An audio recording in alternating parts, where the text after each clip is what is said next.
자, 이 네 분의 공통점을 한번 생각해 봐 주십시오. 아리스토텔레스나 레나르도 다빈치나 우리 연암 박지원 선생님, 다산 정약용 선생님. 제가 언제 삼성전자에 가서 이 질문을 한번 했는데요. 삼성전자 전무님이 앞에 앉아 계시다가 질문하자마자 손을 번쩍 드시더라고요. 그래서 제가 원한 답을 해 주실 줄 알고 네 전무님 그랬더니 다 돌아가신 분들입니다. 참 그래서 이건 황당했습니다. 예, 근데 이분들이 다 돌아가셨으니까 뭐 설마 무덤에서 저한테 소리를 지르시지는 않을 테니까 제가 한번 마음 놓고 이분들을 폄하해 보겠습니다. 저분들이 활동하던 시절에는 가능했습니다. 이분들은 어떤 분들입니까? 어느 한 분야에 매몰되지 않고 여러 분야를 섭렵하셨던 분들입니다.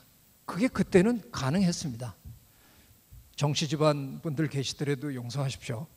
정약용 선생님이 수원에 화성축조 하실 때 그 수원에 화성축조 하던 시절이 세계사적으로 보면 그게 신도시 개발하던 시절입니다. 같은 시기에 워싱턴 DC가 만들어졌고요. 러시아에선 세인트페테르부르크가 만들어졌습니다. 그때 정조 임금님도 화성이라는 신도시를 개발하시려고 계획을 세우신 겁니다. 근데 뭐 제가 객담이지만 제가 듣기로는 워싱턴 DC 그 만들어낸 기록이 별로 남아있는 게 없답니다. 세인트페테르부르크 만든 기록 별로 없답니다. 우리 화성 만든 기록은요, 조선의궤에 벽돌 한 장까지 전부 기록되어 있습니다. 거기에 동원됐던 모든 사람의 이름이 다 기록되어 있고요. 얼마 임금으로 얼마 받았다는 거 다 기록되어 있고 점심으로 뭐 먹었다는 것까지 다 기록되어 있습니다. 기록에 있어서는 대한민국은 기가 막힌 민족이었습니다. 근데 어느덧 우린 기록 안 하는 민족이 됐습니다. 참 죄송하지만 여의도 계신 분들은 자기네들끼리 분리하면 기록 지우기 가수해가지고 지운답니다. 아이고 참 별일입니다. 자, 어쨌든 정약용 선생님이 정조임금님이 화성 축조하시겠다 그럴 때 그러면 제가 케임브리지 대학에 가서 토목공학 박사학위를 받고 돌아오겠나이다. 뭐 그랬나요? 가야금의 명인 황병기 선생님이 우리나라가 낳은 참 대단한 첼리스트 장한나영한테 덕담을 하는 신문기사가 있었습니다. 한 3년 전에. 거기서 이런 말이 우리 옛말에 이런 말이 있다라고 소개하시더라고요. 우물을 깊이 파려면 넓게 파라 하는 말이 있답니다. 지금은 집에 김치냉장고 갖고 계셔서 그런 일 좀 덜 하시지만 예전에 우리 김장하고 나면 김장 독을 땅에 묻었습니다. 김장 독이 많은 거 묻어라 그랬더니 바깥 양반이 줄자를 가지고 나가셔서 독의 지름을 탁 재더니 땅을 정확하게 그만큼만 딱 파고 그놈을 막 쑤셔 넣고 있더라. 그런 분이랑 결혼하셨으면 참 조의를 표합니다. IQ가 정말 2자리만 돼도 100 미만이라도 독 딱 보고 저거 묻어야 되는 거야? 그럼 그거보다 넓게 팝니다. 지극히 단순한 논리죠. 자, 넓게 파셔야 합니다. 그런데 이 어마어마한 지식의 세계에서 혼자서 넓게 한번 파기 시작해 보십시오. 넓게. 평생을 파보신들 표면도 제대로 한번 못 긁어보십니다. 그리고 돌아가십니다.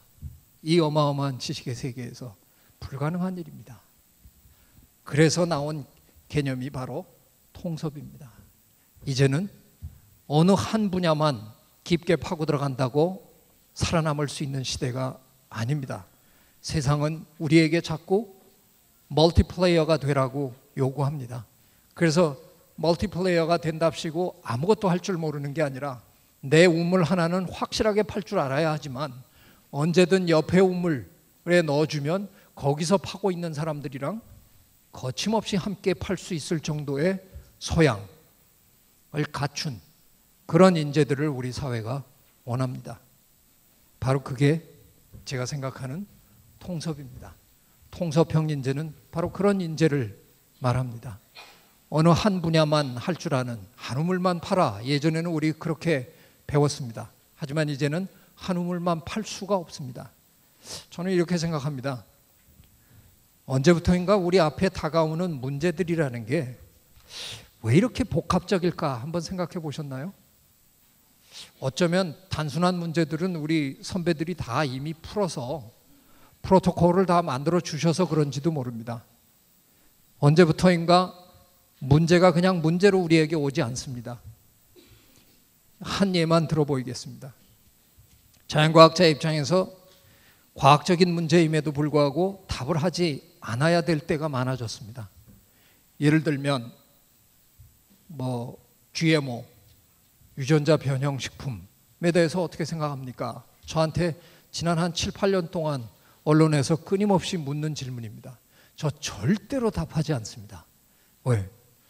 사실 GMO가 정말 우리 인체에 엄청난 해를 끼친다 하는 결정적 증거는 아직 그리 많지 않습니다.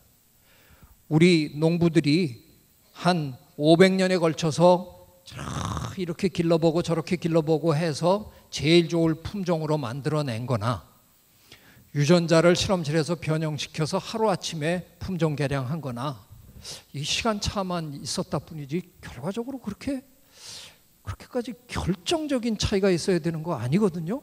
몸에 들어오면 다 소화되기 마찬가지거든요. 그런데 정확하게 제가 그렇게 답은 못합니다. 그 메커니즘 속에 뭔가 있을지도 모릅니다. 그런데 제가 이 얘기를 글쎄요, 생물학적으로 볼 때 생리학적으로는 그렇게 꼭 그렇게 아주 그냥 결정적으로 그게 잘못됐다 이럴 거는 없고요. 이러고 설명을 조금 시도를 하면요, 그 다음날 신문에 이화여대 최재천 교수 GMO 아무 문제 없다 이렇게 그냥 납니다. 그러면 저는 그냥 그날로 매장됩니다. 이 사회에서 그걸 반대하시는 온갖 환경단체분들, 저랑 늘 뜻을 같이 하고 일을 하던 그런 분들이 당신 그런 줄 몰랐다. 과학 문제였는데 답은 과학 문제로 풀 수 없는 시대가 되어버린 겁니다. 그 과학 문제를 인문학자, 사회학자와 함께 풀어내지 않으면 안 되는 겁니다. 우리 지금 대통령님이 초반에 그것 때문에 제일 고생하신 분입니다. 촛불 턱 들고 나오는데 그게 그냥 소고기 사는 통상 문제인 줄 알고 간단하게 해결하시려고 그랬는데 통상 문제가 아니라고 신뢰의 문제고 이러는데 처음엔 대통령님 이해 못 하셨습니다. 그게 뭔지. 이제는 생각이 많이 달라지셨겠지만 이런 겁니다. 세상의 많은 문제들이 이제는 굉장히 복합적인 성격을 갖고 옵니다.